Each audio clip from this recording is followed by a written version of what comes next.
오늘 함께 나눌 말씀 요한복음입니다. 요한복음 13장 1절과 2절 말씀입니다. 요한복음 13장 1절과 2절입니다.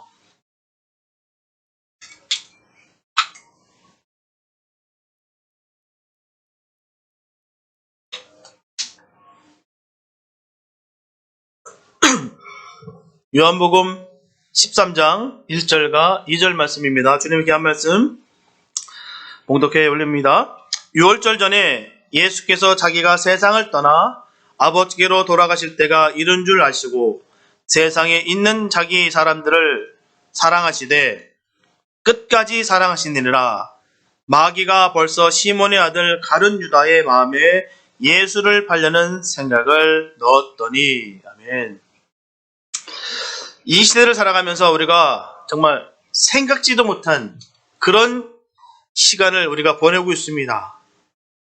결코 우리가 예상치도 못했고요, 상상도 못했던 지금 이 시대라는 것이죠. 바로 인류 최대 위기라고 하는 코로나19로 인해서 삶 속에 파고든 이 상실감이 많은 사람들에게 고통을 주고 있습니다. 그래서 오늘날 우리들의 모습 속에서 자기 정체성의 상실과 군중 속의 고독의 현상들이 목격되어지고 있습니다. 분명한 것은 상실과 해체가 비단 한 사람만의 문제가 아닌 사회 전반적으로 퍼져나가는 사회 구조적 자리 잡게 되었다라는 것입니다.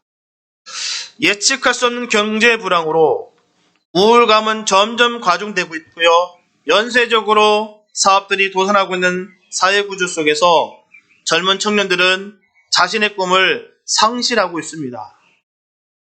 그들은 어떻게 자신의 가치관과 꿈을 일궈야 할 것인가에 대한 질문이 진부할 만큼 어려움을 토하고 있어요. 무엇을 할지도 어떻게 해서도 전혀 방법을 모른다는 것입니다. 이처럼 젊은 사람들에게 꿈이 상실되어 가고 있고요, 또한 어른들은 힘들고 지친 영혼과 육신의 무게감으로 인해서 가족 간의 불화와 이웃 간의 단절 등 수많은 문제가 나타나고 있는 현실입니다. 이런 가운데 성도는 어떤 삶을 살아야 되겠습니까? 똑같이 그들과 우리가 쓰려하고 낙심하고 낙마하고 절망 가운데 빠져서 사는 게 옳겠습니까? 이런 혼돈의 사회 속에서 성도는 믿음이 더욱더 절실하게 요구되어 줄 수밖에 없습니다. 이처럼 성도의 존재 의미와 정체성을 회복해야 되는 시대를 우리는 지금 살아가고 있습니다. 오늘 본문은 자신들의 욕망과 야망을 채우기 위해서 집요하게 괴롭혔던 수많은 군중들과 그리고 예수님을 체포하려던 종교 지도자들은 모두 떠나고 지금은 예수님께서 12제자들을 불러놓고 마지막을 준비하는 그런 시간을 보내고 계십니다. 그토록 난리법석이었던, 세상이 마음껏 지저분질 것 같았던 그런 상황들은 잠잠해졌고요, 하나님의 섭리를 성취하기 위해서 예수님과 제자들 그리고 가룟 유다는 자기 역할들을 충실히 해나가고 있었습니다. 오늘은 본문을 통해서 죽음과 사랑과 그리고 배신이 갖는 의미가 무엇인지를 우리가 살펴보면서 은혜를 나누겠습니다. 첫째, 성도는 때를 인식하며 살아가야 됩니다.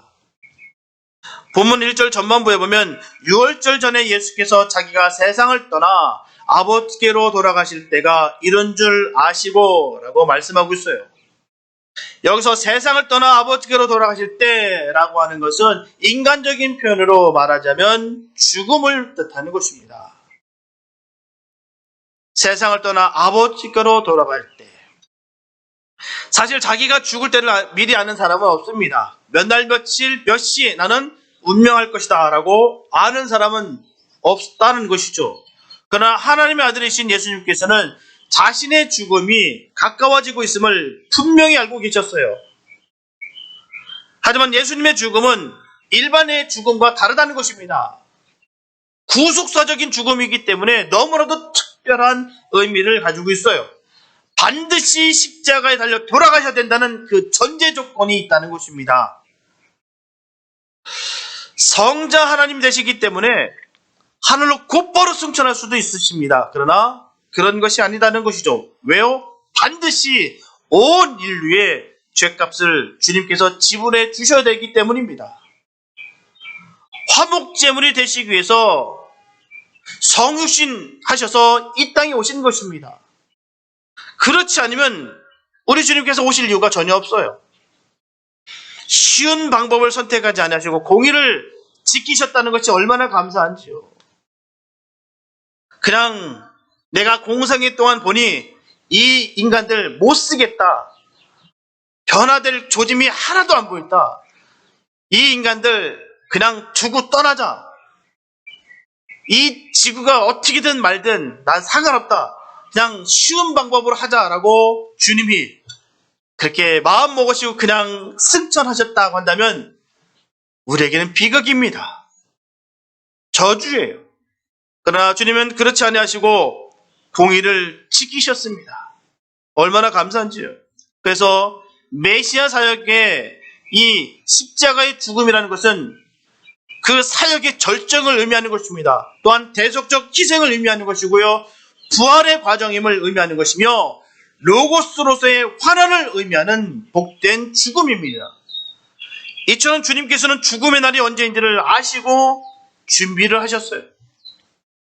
이와 같이 살아있는 모든 존재에게 가장 분명한 것은 태어난다는 것과 언젠가는 반드시 죽어야 한다는 사실입니다. 이거는 부인할 수가 없어요. 진리입니다. 그래서 우리가 기억해야 되는 것은 태어나는 것이 삶이듯 죽음 또한 삶이라는 것입니다. 그러기에 죽음이 있기에 삶이 존재하는 것이며 다가올 사건인 죽음에 대한 생각이 바로 현재의 삶을 방향짓게 됩니다. 미국 매사추세츠 주 안에 있는 브랜다이스 대학이라는 곳이 있습니다. 그곳에서 평생 사회학을 강의했던 모리 슈워츠 교수가 루게릭이라는 병에 걸려서 죽음을 앞두고 사전 장례식을 가진 바가 있습니다. ABC TV의 나이트 라인에도 여러 번 출연해 유명해진 이 모리스 교수는 이 세상을 떠나기 전 서너 달 동안 매주 화요일 그 한 제자와 만나서 인생을 얘기했고 이것을 묶은 책이 베스트셀러 모리와 함께한 화요일이라는 책입니다. 그런 제자에게 전합니다. 어떻게 죽어야 할지 배우게 되면 어떻게 살아야 할지도 배울 수 있다네. 그리고 언제든지 죽을 수 있도록 준비를 하면 더 적극적인 삶을 살 수가 있다는 것이야 라고 그는 전합니다. 이렇게 죽음을 생각하는 것은 자신을 되돌아보는 진지한 자기 반성이 되며 그 같은 반성은 삶에 대해 보다 겸허하고 진실한 자세를 갖게 한다는 이야기입니다. 분명하게 죽음을 안다는 것은 자신의 한계를 아는 것입니다. 비록 죽음이 임박한 상태는 아닐지라도 고령이 될수록 자기 생을 돌아보는 시간이 점점 많아지고 그래서 마음을 비워 나가는 것이 보통 사람들의 삶의 과정입니다. 오늘 본문은 예수님께서 십자가를 지시기 바로 12시간 전 앞이에요. 그렇다면 예수님의 마음은 어떤 마음이었겠습니까? 이제 죽음을 앞둔 12시간 전에 그런 주님의 마음은 과연 어떤 마음이었느냐라는 것이죠. 아마 착잡했을 거예요. 왜요? 주님의 죽음은 그냥 죽음이 아닙니다. 바로 십자가의 죽음이에요. 오직하면 주님께서 이 잔을 할 수만 있으면 피하게 해달라고 얼마나 간절히 기도했던 그 기도 아니겠습니까? 땀방울이 피가 될 정도로 그렇게 정말 피할 수 있으면 피하고 싶었던 그 십자가의 죽음, 그 고난의 잔을 이제는 받을 시간이 12시간밖에 안 남았다는 거예요. 시간은 얼마 남지 않았는데 제자들은 아직 준비가 덜 된 상태였기 때문에 주님의 말씀 하신 한 단어 한 단어가 너무나도 귀할 수밖에 없습니다. 주님께서 오늘 본문에서 제자들에게 하신 말씀은 바로 사랑에 대한 말씀이에요. 주님의 모든 사역을 그리고 성경 전체를 한 단어로 우리가 요약한다면 바로 사랑입니다. 성경에서 기독교에서 사랑이 빠지면 아무 의미가 없어요. 그래서 사도 바울은 사랑이 없으면 아무 유익이 없다라고 그는 분명히 전하고 있습니다. 저와 여러분들은 오늘 본문의 예수님 모습처럼 죽음을 앞두고서도 끝까지 사랑하신 그 주님의 사랑을 꼭 기억하게 되시기 바랍니다. 그리고 그 주님의 사랑을 통해서 주님의 자녀라는 증거가 우리 삶 가운데 나타나게 되시기를 축복합니다. 주님의 모습을 기억하며 시간의 소중함을 기억하며 바른 성도의 삶을 살아갈 수 있게 되시기를 예수님의 이름으로 축복합니다. 둘째, 예수님께서는 제자들만을 끝까지 사랑하셨어요. 본문 1절 전반부에 보면 세상에 있는 자기 사람들을 사랑하시되 끝까지 사랑하시느니라. 이 구절에서 시제는 과거 완료형입니다. 과거 완료형. 요한복음 12장까지 예수님께서는 불특정 다수들에게 설교하셨어요. 그냥 어느 곳에든 있는 대로 모이는 사람들 앞에 그냥 다 설교를 해줬습니다. 정해진 바가 없었어요. 그러나 본문 1절 말씀은 세상의 많은 사람들 중에 예수님께서 택하신 소수의 사람들을 사랑하신다라고 분명히 기록하고 있습니다. 일반적으로 사람들을 선택하는 기준은 그 사람의 과거의 삶, 즉 경험을 위주로 선택을 합니다. 그래서 우리는 스펙을 참 중요시해요. 그 사람의 스펙이 어떤가 많이 궁금합니다. 중요시 여긴다는 거예요. 그래서 자신의 그 스펙을 쌓기 위해서 그 레주메를 온전히 채우기 위해서 무리를 해서라도 애쓴다는 것입니다. 투자한다는 거예요. 물질적, 시간적, 애쓰고 노력합니다. 그 레주메의 그 스펙을 쌓기 위해서. 하지만 주님의 일은 다르다는 것입니다. 주님의 일은 절대로 스펙으로 하는 것이 아니에요. 그렇다고 스펙이 중요하지 않다는 것이 아닙니다. 스펙 중요합니다. 그러나 분명하게 스펙보다 더 중요한 것은 스피릿이라는 것이에요. 주님의 일은 말입니다. 스피릿이 중요해요. 많은 교회에서 부교육자들의 스펙만 보고 결정해서 사고가 나는 경우가 참 많습니다. 많은 사역의 경험 속에 성적으로 또한 윤리적인 문제가 감춰져 있는 경우가 많다는 것이죠. 겉보기에는 참 좋아 보이는데 그 실상 들어가 보면 그 안에 깜깜하고 어둠이 차 있는 사람이 있다는 것이죠. 그래서 교회가 큰 문제로 어려움을 겪은 교회들이 너무나도 많아요. 잘 뽑아야 되는 것입니다. 주님께서 주신 소명으로 주님의 일들을 감당하는 것이에요. 갈라디아서 1장 10절 말씀 보면 이제 내가 사람들에게 좋게 하랴 하나님께 좋게 하랴 사람들에게 기쁨을 구하랴 내가 지금까지 사람의 기쁨을 구하는 것이었다면 그리스도의 종이 아니니라. 앞으로 우리 교회도 부교육자를 세워질 텐데 그의 소명과 가능성을 보고 세울 생각입니다. 그래서 많은 기도 부탁드려요. 좋은 사역자가 세워질 수 있게 되도록 많은 기도 부탁드리겠습니다. 분명히 예수님께서 그 제자를 선택하실 때는 미래의 삶을 보시고 선택하셨어요. 누가복음 5장 10절에서 주님은 말씀하십니다. 이제후로는 내가 사람을 취하리라. 사실 예수님께서 제자를 부르신 곳은 다른 곳이 아닙니다. 좋은 곳이 아니었어요. 바로 갈릴리였습니다. 갈릴리 어촌이에요. 주님께서는 제자들이 돈이 많기 때문에 학력이 높기 때문에 그들을 뽑고 사랑한 것이 아닙니다. 그들은 가난한 사람들이었고요. 또한 가룟 유다를 제외하고 전혀 배운 것이 없는 무식한 사람들이었어요. 보잘것없는 사람들이었습니다. 그렇다고 그들이 다른 사람보다 더 의롭고 진실되기 때문에 사랑하신 것도 아닙니다. 그럼에도 불구하고 예수님께서는 그 제자들을 사랑하셨어요. 바로 제자들 그 자체를 사랑하시는 것이에요. 제자를 사랑하셨다는 것입니다. 그러므로 현재로서는 제자들이 모두 다 무자격자들일 수밖에 없어요. 분명하게 자격이 구비된 자를 사랑하는 것은 하나님의 사랑이 아닙니다. 죄를 짓고 뉘우치고 또 죄를 짓고 뉘우치는 인간들이기 때문에 사랑해야 할 이유가 성립되는 거예요. 인간이 죄인이 아니었다면 예수님으로 인하여 하나님의 사랑은 필요가 없었을 것입니다. 무자격자들을 사랑하시기 때문에 그 사랑은 바로 은혜인 것입니다. 그러므로 주님의 사랑은 모든 상황과 조건을 초월한 사랑이에요. 그래서 주님의 사랑은 이성 간의 사랑을 뜻하는 에로스라고 말하지 않습니다. 또한 친구 간의 사랑을, 그 우정의 사랑을 뜻하는 필리아라고 부르지도 않습니다. 그리고 부모 자식 간의 그 혈육의 사랑이라고 부르는 스토르게라고 말하지도 않습니다.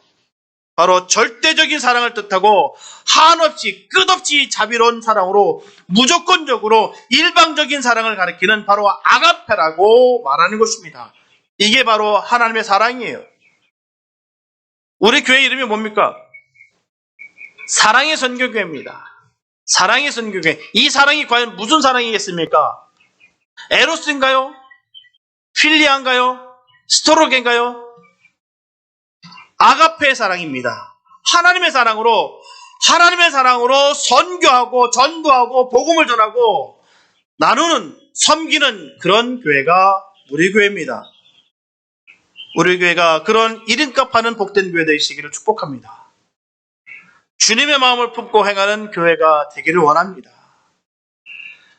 본문에서 주님께서 끝까지 사랑하셨다는 것은 그 사랑의 완벽성을 뜻하는 것이에요. 이처럼 예수님의 사랑은 완전한 사랑이시기 때문에 지속적이고 그 사랑 안에 자유와 안전과 충족이 있다는 것입니다. 그래서 사도 바울이 성경에서 사랑은 율법의 완성이라고 하는 것은 모든 것의 완성을 의미하는 것이에요. 사랑 안에 인간의 모든 가치와 의미가 있습니다. 그런데 여기서 중요한 것은 주님께서 말씀하시기를 사랑에 대해서, 사랑의 대상에 대해서 명확하게 말씀해 주셨습니다. 사랑에 대해서 자기 사람들을 사랑하시되 라고 분명하게 선을 딱 그으셨어요. 내가 사랑하는데 누구 사랑하냐면 바로 자기 사람들을, 내 사람들을 사랑한다는 것입니다. 육신의 몸을 입고 이 땅에 오신 주님께서는 이 땅을 떠나시기까지 언제나 하나님의 편에서만 서 계셨습니다. 단 한순간도 하나님 편에서 벗어난 적이 한 번도 없으세요. 하나님의 계획 가운데 하나님 안에 늘 거했다라는 사실입니다. 늘 따랐어요. 따라서 여기서 말하는 자기 사람들이라고 하는 것은 바로 예수님을 믿고 따르는 사람들을 말하는 것입니다. 바로 주님을 믿는 저와 여러분들을 말하는 것이에요. 그래서 주님이 우리를 사랑하시되 끝까지 사랑하신다, 끝까지 사랑해 주신다, 이 뜻입니다. 만약에 예수를 믿는다고 하면서 진정으로 예수님께서 인생의 주인이 되지 아니하시고 삶의 주관자가 되지 않는다고 한다면, 이 주님을 인정치 않는다면 결코 예수님을 믿는다고 할 수가 없습니다. 그게 바로 불신자인 거예요. 내가 정말 예수님의 사람이라고 하면 주님께서 나의 주인이 되시고 삶의 주관자가 되신다, 나의 전부가 되신다라고 믿는 것, 이것이 바로 예수님의 사람들입니다. 단순히 무림한 성도에게는 주님께서 끝까지 사랑하신다는 말씀이 전혀 해당되지 않는다는 거예요. 오늘 주님께서 말씀하시는 것은 내 사람을 사랑한다, 그 말입니다.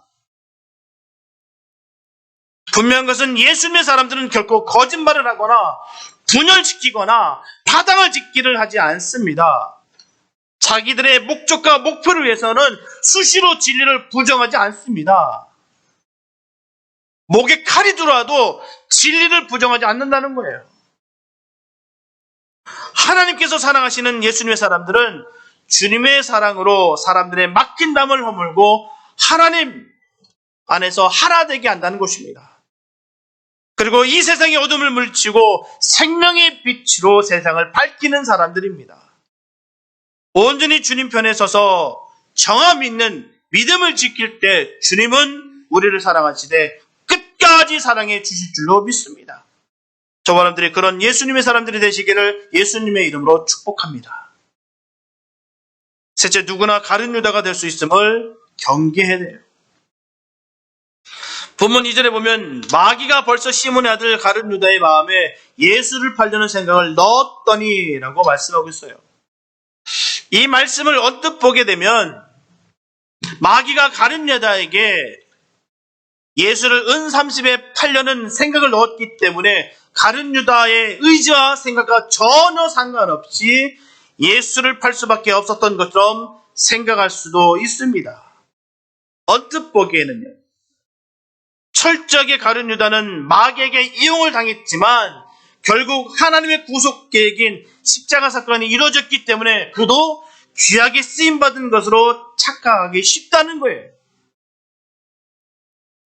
그러나 이런 생각은 가룟 유다에게는 아무런 책임도 없고 모든 책임은 전적으로 마귀의 책임으로 돌리는 결론이 된다는 것입니다. 가룟 유다는 아무 죄가 없다는 거예요. 생각을 넣어준 마귀 때문이다라고 언뜻 보기에 우리가 실수할 수 있고 착각할 수 있다라는 사실입니다. 진리를 바로 바라보지 못하면 우리가 속을 수 있다는 얘기예요. 제가 예전에 한번 말씀드린 적이 있지만 제가 깜짝 놀란 적이 있어요. 자기는 주를 위해서라면 가룟 유다라도 되고 싶다 이런 말을 하는 사람이 있더라고요. 근데 평신도도 아닙니다. 사역자예요. 깜짝 놀랐어요. 자기가 주를 위해서라면 가룟 유다라도 되고 싶다. 이름도 그렇게 지을까 생각 중이다. 이런 말을 하는데 제가 깜짝 놀랐어요. 이건 너무나 무지하고 무서운 말입니다. 결코 정의롭지도 헌신적인 것도 아니에요.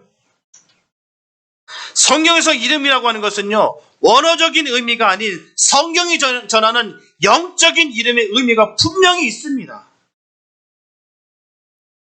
이것은 자신을 드러내기 위한 그냥 허세일 뿐이에요. 성경에 좋은 이름이 얼마나 많은데, 영적인 이름이 많은데 왜 굳이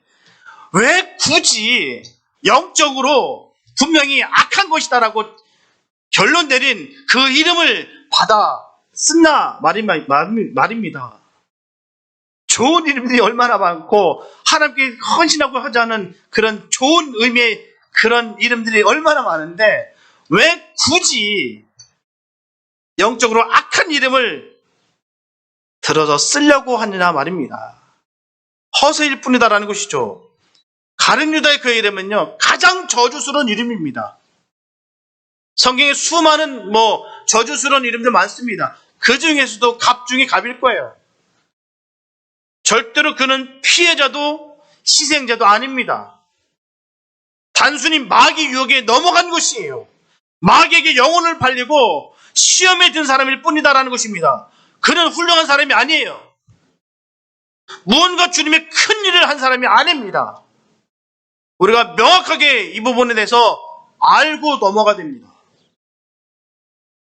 베드로전서 5장 8절에 보면 뭐라고 말씀하십니까? 근신하라 깨어라 너희 대적 마귀가 우는 사자와 같이 두루다니며 삼킬 자를 찾나니 라고 분명히 전하고 있어요. 마귀는요 근본적으로 미혹하는 자입니다. 속이는 자예요. 특히 예수 믿는 사람들을 미혹하기 위해서 모든 수단과 방법을 가리지 않습니다. 어떻게 하면 넘어뜨릴까? 어떻게 하면 저들을 믿는 자들을 넘겨뜨려서 하나님을 배신하게 만들까? 조금만 방심하면 쏟게 되어 있다는 사실입니다. 한 번 구원을 받게 되면 마귀도 그 구원만큼은 절대로 빼앗아 갈 수 없다고 생각하는 사람들이 있어요. 너무나 큰 착각입니다. 한 번 구원은 영원한 구원은 아닙니다. 만약 마귀가 성도의 구원을 빼앗을 수 없다고 한다면 왜 성도들을 왜 공격하고 시험할까요? 할 수 없다면 왜 공격하겠습니까? 비록 구원의 약속을 받은 성도라더라도 이 세상에서 있을 동안에는 얼마든지 타락해서 지옥에 떨어질 수 있는 가능성이 있기 때문에 마귀가 공격해 온다는 사실을 분명히 알아야 될 줄 믿습니다. 성도라고 해서 직분이 목사라고 해서 방심하면 안 된다는 것이죠. 목사들도 타락해서 성적으로, 물질적으로, 윤리적으로, 도덕적으로 타락해서 망한 목사들이 얼마나 많은데요.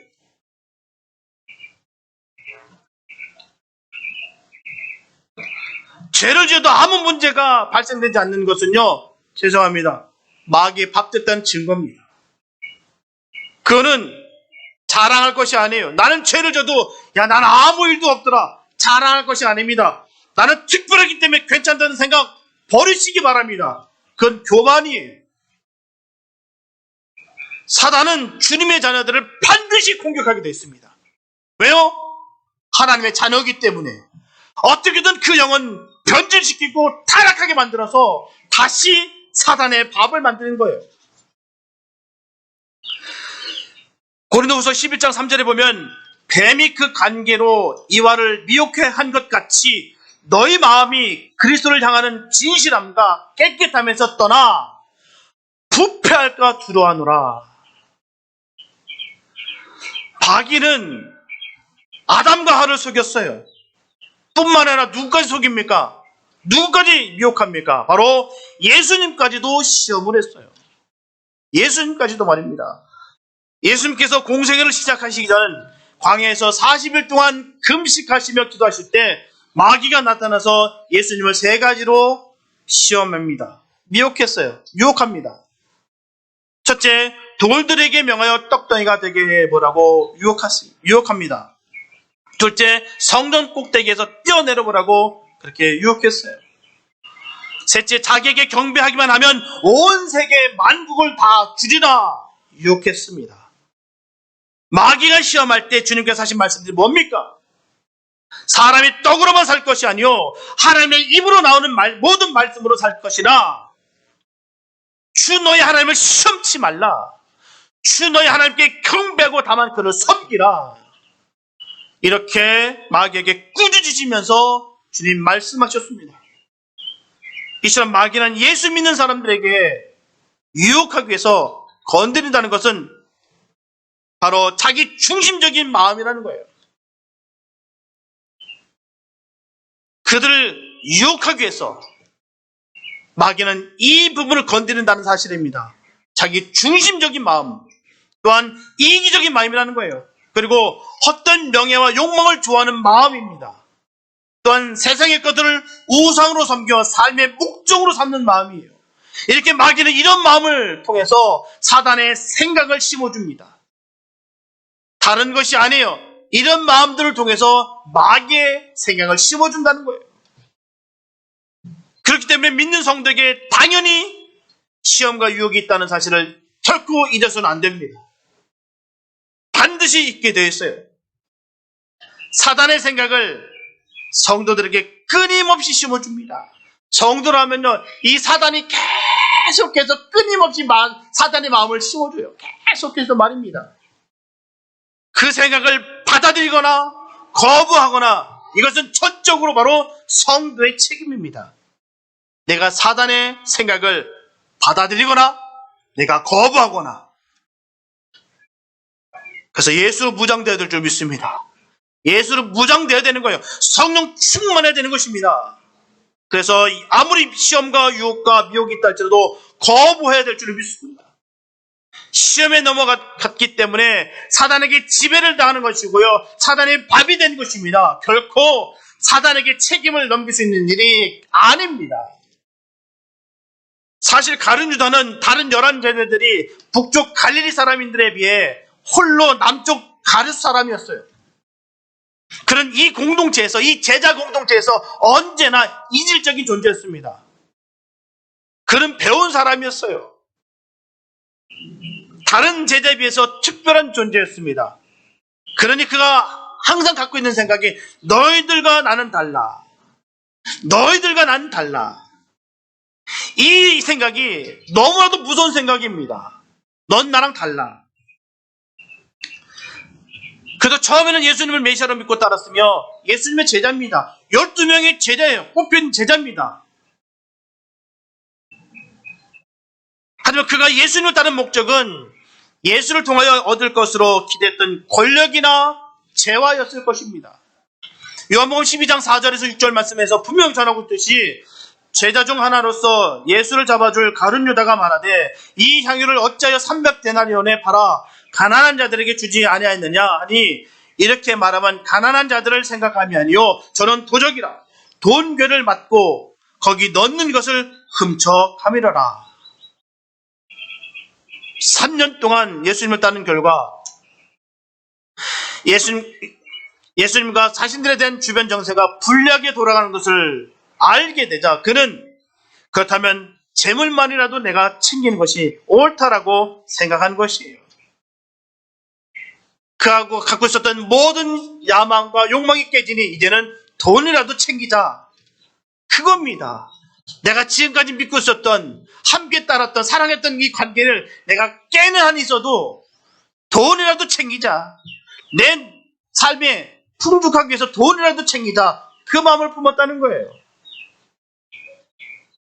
그때 사단이 이러한 가룟 유다를 삼켜버렸습니다. 그도 예수님의 제자였어요. 능력이 나갔습니다. 설교했고요. 수많은 주님의 기적 기사를 목격했던 사람입니다. 그런 주인공이었었어요. 그러나 그는 사단에게 삼킴을 당했어요. 주님을 판 가룟 유다는 결국은 스스로 목매어 죽었습니다. 너무나 처참한 죽음이 아닐 수가 없어요. 성경에도 보면 수많은 인물들이 사단의 유혹을 뿌리치지 못하고 비참한 최후를 맞게 됩니다. 이방인들 말하는 것이 아니에요. 하나님의 백성이라고 하는 사람들 중에서 말입니다. 우리가 반드시 기억해야 될 것은 잘못된 열정은 주변을 깨면서까지 그 일을 합니다. 주변 사람들에게 상처를 주고 가정을 깨고 교회를 깨면서까지 그 일을 한다는 거예요. 주님께서 원하시는 사랑이 없는 열정은 잘못된 열정입니다. 신념일 뿐이에요. 믿음이 아닙니다. 자기가 기뻐 사는 거예요. 자기가 좋아서 하는 겁니다. 이방인이라면 전도의 대상으로 될 텐데 오히려 믿음이 좋다고 착각하면서 하는 일들이 너무나도 많다는 거예요. 사단은 바보가 아닙니다. 명분 없이 일하는 거 없어요.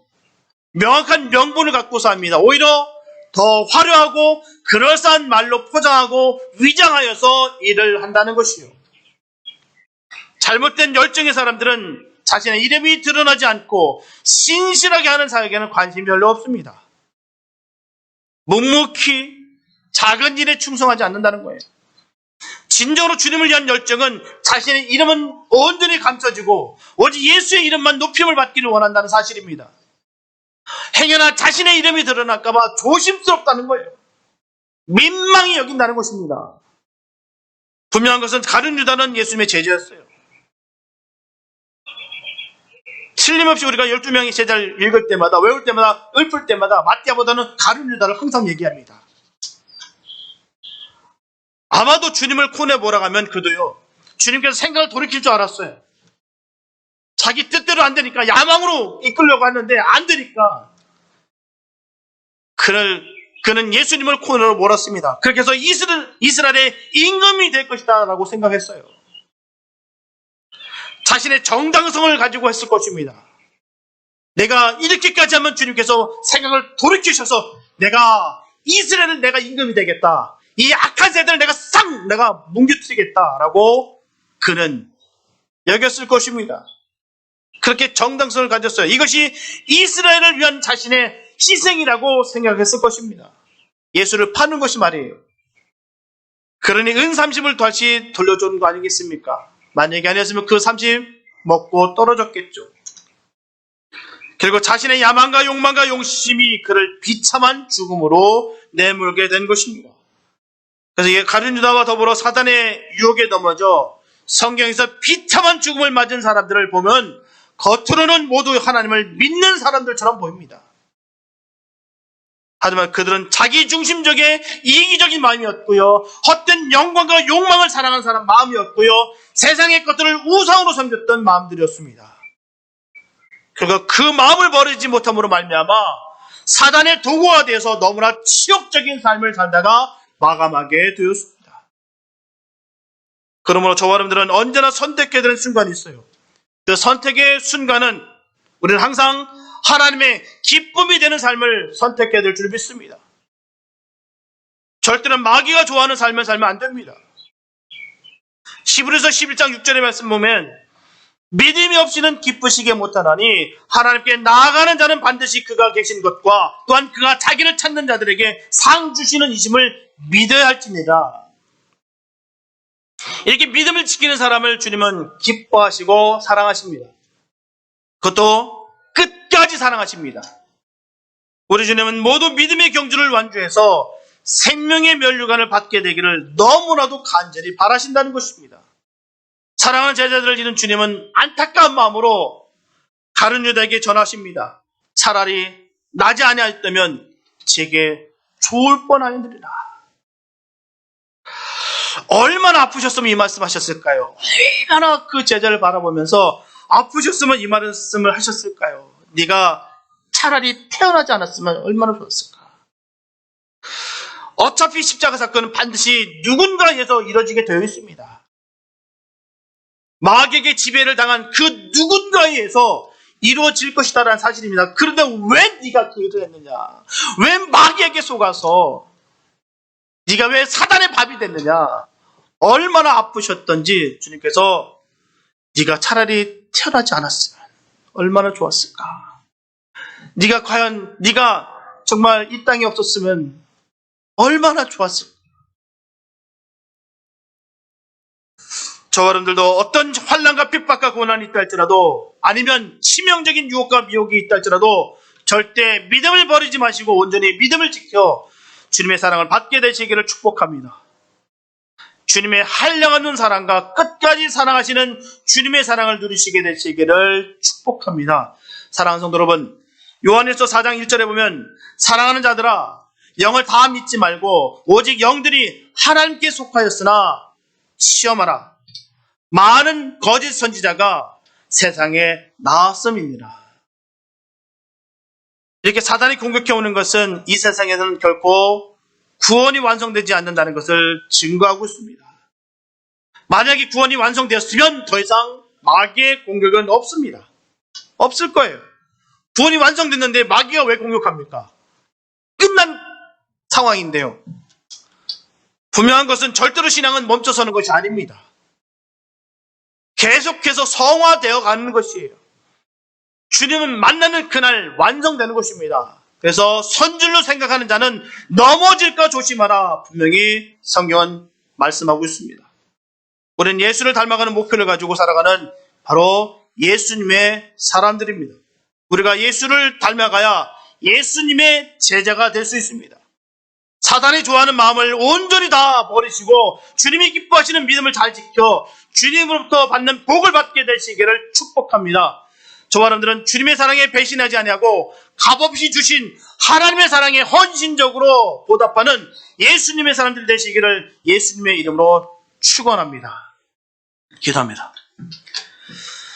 사랑해 주님 감사합니다. 아버지, 우리가 주님 닮기 원합니다. 하나님, 우리를 사랑하시되 끝까지 사랑하신다는 그 말씀이 얼마나 감사하고 귀한지요. 우리가 늘 죄를 짓고 뉘우치고 또 죄를 짓고 뉘우치는 이런 어리석은 우리인데도 불구하고 우리를 끝까지 버리지 아니하시고 우리를 사랑하시는 그 주님, 우리도 속지 아니하고 끝까지 우리가 넘어졌다 할지라도 다시 일어나서 주님께 갈 수 있는 믿음의 용기가 우리에게 있게 하여 주시옵소서. 사단은 우리에게 완전히 끝났다, 너는 버림받아 다녔다, 너는 이제는 기회가 없다라고 우리를 속인다 할지라도 우리 결코 속지 말게 하여 주셔서 주님께서는 우리를 끝까지 사랑하시고 기다리고 계신다는 그 사랑을 우리가 잊지 말게 하여 주시옵소서. 온전히 하나님 영광만 돌리는 그런 삶이 우리 삶 속에 이루어질 수 있도록 주님께서 힘 주시고 능력 부어주시고 성령 충만케 하여 주시옵소서. 주의 영광을 온전히 돌리는 그런 삶이 되기 원합니다. 주님의 자녀가, 주님의 제자가, 주님의 사람들이 되기 원합니다. 하나님, 우리를 기억해 주시고 늘 능력 부어주셔서 결코 타락하고 탈락되지 않는 그런 어리석은 사람 되지 않게 인도하여 주시옵소서. 끝까지 주님과 함께 동행하며 믿음에 경주하여 완주하여 주님께 생명의 면류관을 받는 복된 주님의 자녀들 되게 하여 주심을 간절히 믿사옵고 우리를 구원하신 예수님의 이름으로 감사하며 기도드렸습니다. 아멘.